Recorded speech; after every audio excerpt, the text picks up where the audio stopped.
Tonight, a Fort Mill officer fired after getting arrested. Earlier this month, Tanya Ervin-Leonhardt was arrested in Gaston County. She faces a number of charges, including DWI, drug possession, and illegal carrying of a gun.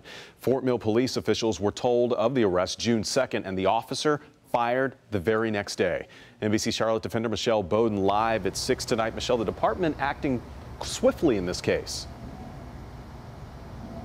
Yeah, they did, especially when you realize she'd actually been here as an officer for 16 years, worked patrol for a while, but most recently had been working the desk, taking police reports from the public. Now, though, as you said, she herself a subject of a police report after investigators tell us she was part of a road rage incident and driving drunk.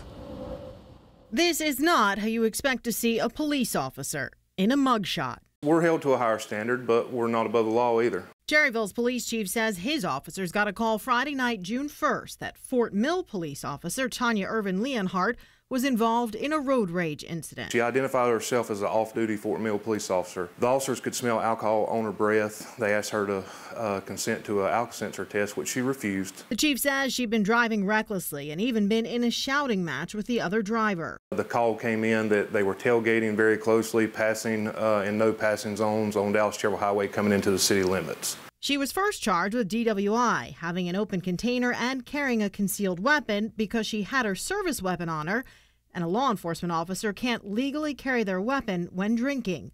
A spokesman for the Fort Mill Police told us she was fired the weekend of her arrest and said, quote, "The Fort Mill Police Department does not tolerate unlawful behavior on the part of our officers, nor do we condone inappropriate behavior." The Cherryville chief says a search of her car turned up marijuana and drug paraphernalia. She's facing those charges now as well. It's unfortunate this happened, and I hope that the public doesn't see that and give law enforcement as a whole a black eye over this incident.